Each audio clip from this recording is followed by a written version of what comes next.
keliya xusuuso inaad leedahay nafsad wanaagsan iyo qalbi saafi ah. mar waliba murugo ay kula soo dirsaan, ogow in nolosha macaankeedu ay tahay caafimaad qabkaaga.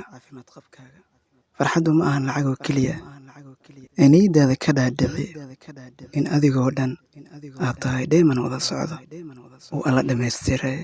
imise maanta hanti adduunya haysta aanan ku faraxsanayn misena cuni karin noocyada kala duwan ee cuntada dunida, halka adigana maanta aad wax waliba cuni karto. walaal ogow, adduunyadani wax qiimo ah ma lahan haddii adigu aadan waaxid ku xiranayn.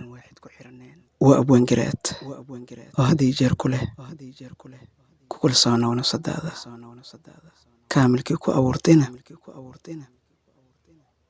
ugu mahad celi.